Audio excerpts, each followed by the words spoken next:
My name is Chief Strongblood, St. Vincent and the Grenadines' favorite and most hated son, the diaspora machismo. In this episode, we are going to find answers the political directorate of St. Vincent and the Grenadines have been searching for over 30 years. 1979 was a very difficult year. There were not many highs, but with Milton Cato's guidance, we overcame all of the lows and difficulties. The citizens of St. Vincent and the Grenadines were very happy that 1979 has come to an end. They were also happy a year comes around once. While the citizens were busy celebrating Christmas, the Right Honorable Milton Cato was busy implementing the development plans he have already earmarked for St. Vincent and the Grenadines to ensure that all Vincentians can experience the very best life they could, all things considered. It was not too long after the parts from the sugar factory that Milton Cato purchased from Guyana were shipped to the islands and they were assembled. This gave the leader of the opposition some impetus to start a one-man campaign against the sugar factory. James Mitchell's message was simple and it was clear. It was, PM Cato wasted the government's money to purchase an old sugar factory from Guyana. James Mitchell's opposition to sugar production in St. Vincent and the Grenadines under Milton Cato's government took him from Chateaubelair all the way to Georgetown and to every village north of the Dry River. As he informed Vincentian of all walks of life of Milton Cato's misdeeds, which was the purchase of an old sugar mill from Guyana. The opposition leader encouraged the people of Georgetown not to allow the government to erect the old sugar factory in their community. Georgetown was the proposed home for the sugar factory. James Mitchell even went as far as to encourage farmers not to plant cane so the sugar factory will fail.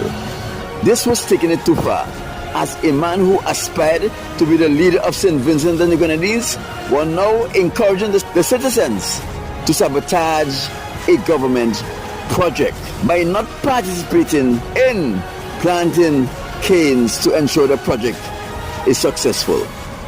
It is one thing to be in opposition to a project that the government is conducting, but it is another thing to ask the citizenry to sabotage that project. Very soon the sugar factory was up and running and the production of sugar began in St. Vincent and the Grenadines. In the initial stages of the sugar factory's operation, the sugar factory experienced some tooting problems. Nothing a better understanding of the process could not have overcome. The sugar factory offered diversification of crops by established farmers and an opportunity for new farmers to get into the business of farming. It also provided employment for field workers, for factory workers, and a team of clerical workers to ensure the administration of the factory is properly conducted. The factory was producing sugar and molasses. This cut back on millions of dollars, leaving our country on the importation of the same. In the 1984 general election, the James Mitchell-led NDP party won the general election and James Mitchell was appointed Prime Minister of St. Vincent and the Grenadines. After 15 years of administering the affairs of St. Vincent and the Grenadines, 2 years as Chief Minister, 7 years as Premier, and 5 years as Prime Minister, Milton Cato left the economy and people of St. Vincent and the Grenadines in very good standing. The economy was strong, inflation was low, and at least 90% of the people at employable age were gainfully employed. When Milton Cato lost the election in 1984, he retired. He understood he had took St. Vincent and the Grenadines as far as he could, and it is time for a next generation to step up and take the country even further along. James Mitchell was now Prime Minister of St. Vincent and the Grenadines. He was the first person to campaign on the promise of providing 1,000 jobs in the first 100 days. He also campaigned on offering the farmers diversification of produce and market for their produce, as well as bringing more industry to St. Vincent and the Grenadines and foreign investors. This was James Mitchell's opportunity to stop opposing and start building. Milton Cato left him a firm foundation with a lot to work with. In order for us to put this into perspective, let us start with the Camden Park Industrial Estate. The Camden Park Industrial Estate was designed to be a labor-intensive operation that provided cheap labor for foreign investors to mass produce their commodities. People who were doing these jobs were able to take care of themselves and their families, send their children to school, and even build homes. They were able to subsidize their low daily wages by doing overtime, opportunity most of the workers took advantage of. At this period in St. Vincent and the Grenadines history, the nation had its own commercial bank. It had its own social services agencies. It had its own radio station. It had its own Coast Guard service. It had already decentralized medical and hospital services. It had its own sugar factory. It had a flour mill, a diamond dairy factory, which produced dairy products and fruit juices, as well as a Camden Park Industrial Estate that had over 50 factories manufacturing their products in St. Vincent and the Grenadines. In the form of labor-intensive operation in St. Vincent and the Grenadines at the time, we had the Coca-Cola factory, we had the ECA, which is the Eastern Caribbean Agencies, we had the St. Vincent Coconut Factory, the Diamond Dairy, the Eastern Caribbean Flour Mills, the Sugar Factory, the Camden Park Industrial Estate, where companies like Pico and Sporting Goods operated, employed over 400 workers each, operating on different shifts. President Obama did not mention the jobs report today when he visited a Chrysler plant in Ohio. Administration's auto industry bailout saved a lot of jobs. Morning, everybody. One of the challenges we've confronted from the beginning of this administration is what to do with the state of the struggling auto industry. In recent months, my auto task force has been reviewing requests by General Motors and Chrysler for additional government assistance, as well as plans developed by each of these companies to restructure, to modernize, and to make themselves more competitive.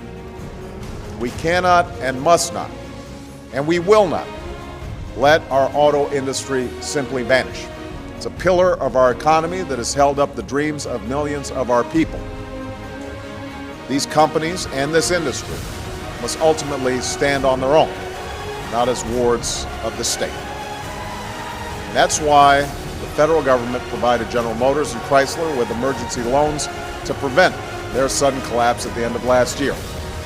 In this context, my administration will offer General Motors adequate working capital over the next 60 days. And we will provide Chrysler with adequate capital to continue operating during that time. If they are able to come to a sound agreement that protects American taxpayers, we will consider lending up to $6 billion to help their plan succeed. Your warranty will be safe. In fact, it will be safer than it's ever been, because starting today, the United States government will stand behind your warranty. If you buy a car anytime this year, you may be able to deduct the cost of any sales and excise taxes. Many of you have been going through tough times for longer than you care to remember.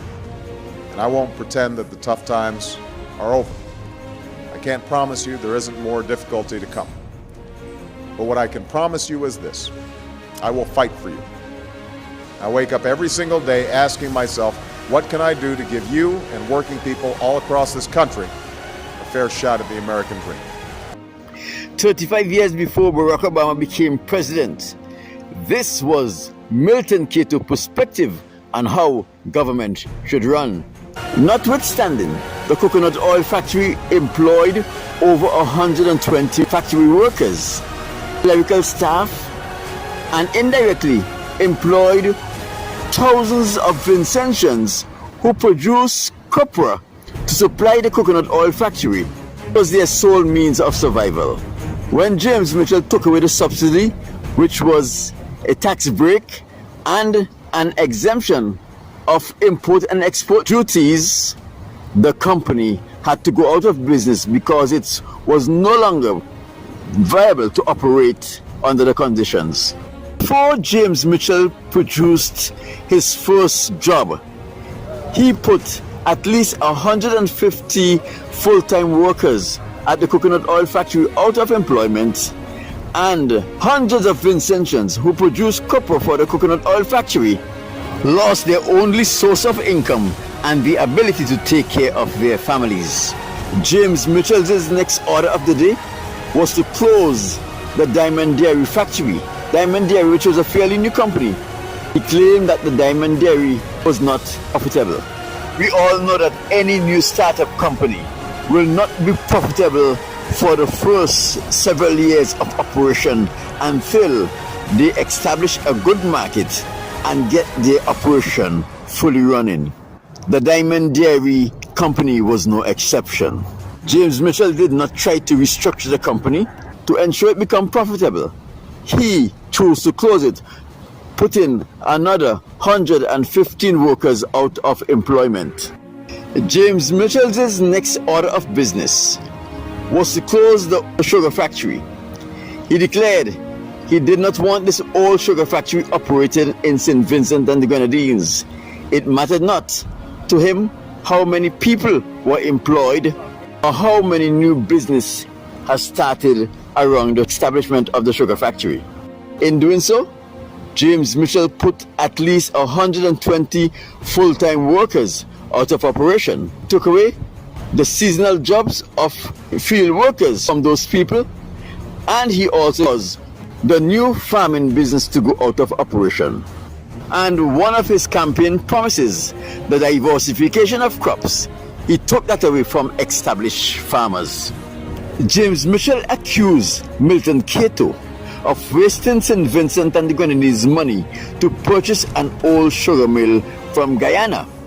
However, when James Mitchell took office, James Mitchell stopped the operation of a functioning sugar factory, put hundreds of people out of work, used government funds to dismantle the sugar factory, used government funds to transport the sugar factory to the wharf in Kingston, and he used government funds to ship the sugar factory back to Guyana. This was a total abuse of power and waste of the monies of the government of St. Vincent and the Grenadines. The Eastern Caribbean agencies, which employed about 35 full-time workers and purchased thousands of pounds of agricultural produce from farmers each week, also went out of business under James Mitchell's administration. And the Coca-Cola factory also went out of operation, leaving at least 110 people unemployed. James Mitchell, being an agronomist and have worked with farmers for quite a while in St. Vincent and the Grenadines, you would have thought that he would have been more compassionate about the farmers in St. Vincent and the Grenadines and worked to ensure that they were protected. The banana industry in St. Vincent and the Grenadines were booming. It was the only bright light that St. Vincent and the Grenadines had going for it. James Mitchell, being an agronomist and the custodian of the resource of St. Vincent and the Grenadines, allowed Victor Hadley of Sanssouci without any opposition from Ministry of Agriculture. Victor Hadley was allowed to change the manner in which St. Vincent and the Grenadines produced bananas. Mr. Hadley started importing cultured bananas seedlings from Africa, taking the farmers away from the sucker growing system and now introducing cultured bananas seedlings, where farmers were now clearing their land of all the old sturdy banana plants and replanting their fields with the baby cultured banana plants that he imported to St. Vincent and the Grenadines. It is important to note that St. Vincent and the Grenadines have been planting banana for more than 50 years. The old sugar plant would have gone through many diseases and overcome those diseases, and therefore develop an immune system to the black secatoga and the other plant diseases that affects bananas. However, the cultured bananas that were imported from Africa does not have the kind of immune system the sucker bananas would have developed over many years. James Mitchell, being a scientist, should have known this. Unfortunately, after the farmers in St. Vincent and the Grenadines have destroyed all of the strong, sturdy plants with great immune system and replaced them with the cultured banana plants that had no immune system, St. Vincent and the Grenadines came down with several blights that our old sucker bananas would have been able to fight off and had been fighting off for quite a while, that destroyed the entire banana industry. James Mitchell took away the subsidy from the coconut oil factory and caused that operation to go out of business, leaving hundreds of people without a means taking care of their families. He also said that the Diamond Dairy was not profitable and therefore he closed that institution. However, sometime later, James Mitchell invested $297 million in the construction of the Utley Hall Marina, a project that laid waste on the shores of St. Vincent and the Grenadines and has not turned a profit. Today, $297 million lie abandoned at Utley Hall. Using the money that was invested in the Utley Hall Marina, Mitchell could have given $1 million EC each year to subsidize the coconut oil factory, the sugar mill, and the Diamond Dairy factory for 787 years. Within the first 5 years of James Mitchell's administration in St. Vincent and the Grenadines, he created vast unemployment by concerted effort to destroy what Milton Cato had built. Thousands of Vincentians were now on the breadline with no means of income. The low-income factory jobs at the Camden Park Industrial Estate, which saw workers were able to subsidize their income by doing overtime, they were able to provide for themselves and their families, send their children to school and build houses. Now, with their small subsidized income, they were forced to help members of their extended families, a situation they did not have to deal with before. This put a lot of strain on these workers who now sought union assistance for higher wages. It did not make sense for these companies to increase the wages of the employers. The reason for coming to St. Vincent and the Grenadines in the first case was for the low wages. Aid in keeping their companies highly profitable. The union and the workers participated in industrial actions, which saw most of these companies closing their doors and heading to greener pastures. With the closure of sporting goods and Pico saw at least 1,000 jobs going to foreign shores. The closure of sporting goods and Pico alone left more than 1,000 Vincentians unemployed, without a wage, and with no means of taking care of themselves and their families.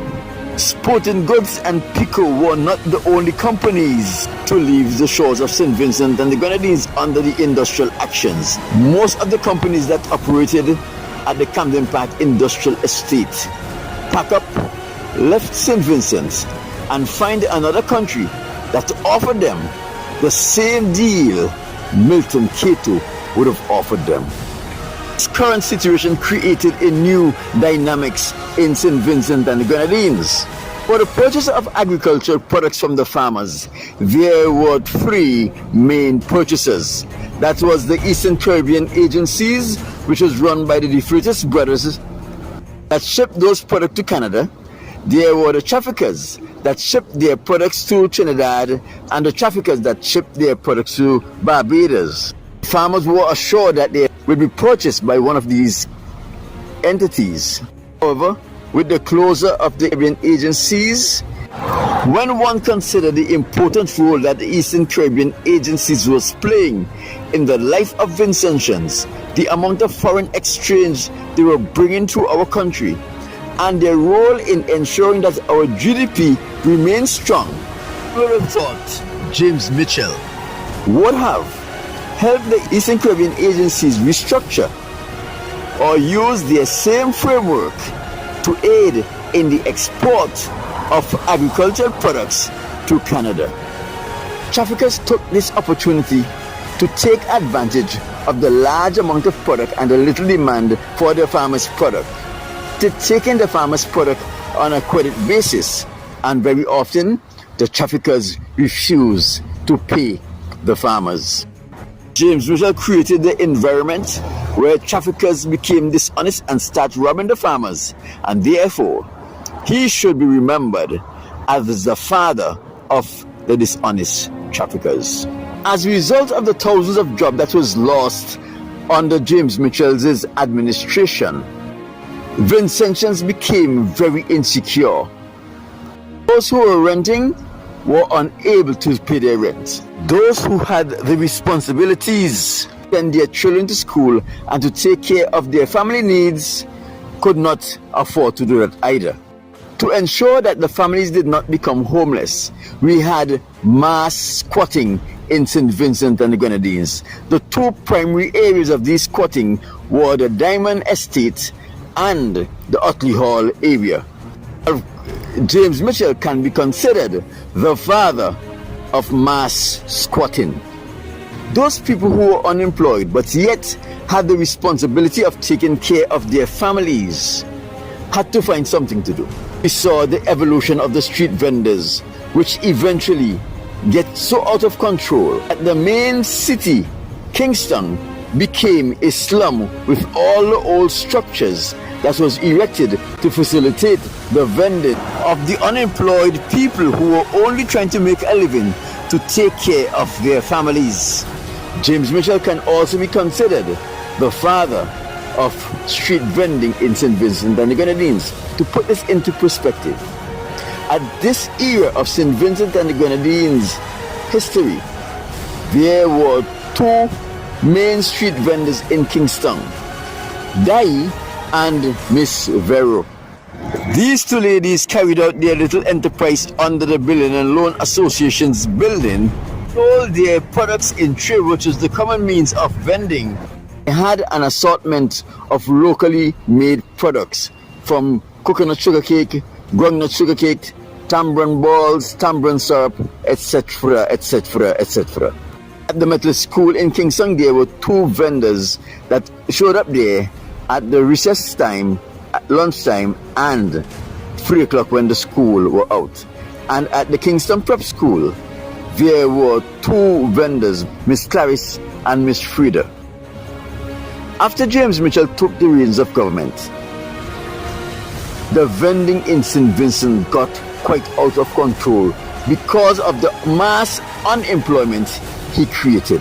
We can all conclude that James Mitchell is the father of the dishonest trafficker, he is the father of mass squatting, and he is the father of mass street vending in St. Vincent and the Grenadines. James Mitchell also encouraged the citizens to sabotage the sugar factory. No one ever encouraged the people to sabotage any of James Mitchell's projects. However, the Utley Hall Marina is a white elephant, a waste of government's monies. The Beckway Airport, or the James Mitchell Airport, is a white elephant, a waste of St. Vincent and the Grenadines government's money. Tana Port is a white elephant, a waste of St. Vincent and the Grenadines government's money. And the cruise ship berth is also a white elephant, a waste of St. Vincent and the Grenadines money. Those projects became an albatross on the necks of St. Vincent and the Grenadines government. because the government have to be subsidizing those projects from since they came on stream. Before I close, let me take this opportunity to challenge your intellect. Had not James Mitchell closed the sugar factory at Georgetown, how much money over the 17 years that he was Prime Minister would St. Vincent and the Grenadines have saved in the importation of sugar and in the importation of molasses?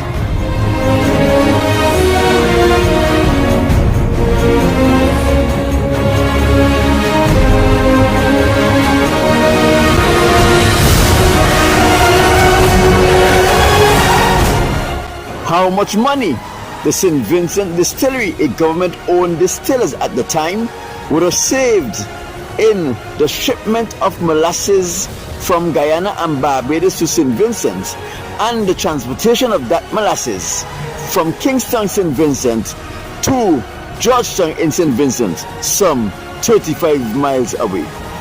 Over the period of that 17 years while James Mitchell was Prime Minister.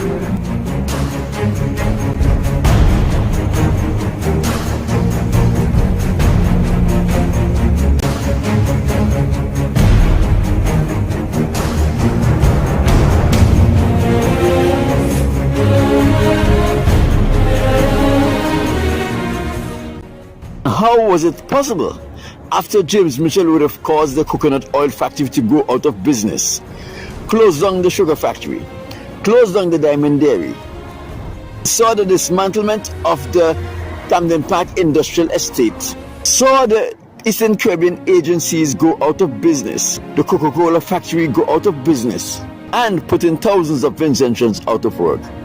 How was he able to grow the economy and to increase the GDP each year?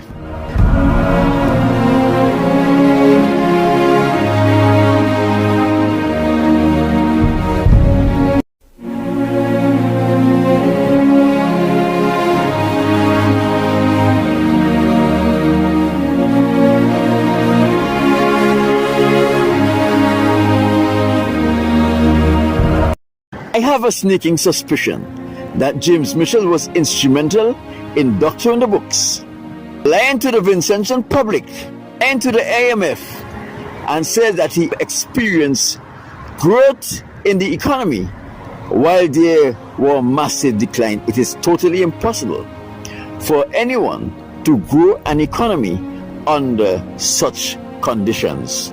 My name is Chief Strongblood, St. Vincent and the Grenadines' favorite and most hated son, the diaspora machismo.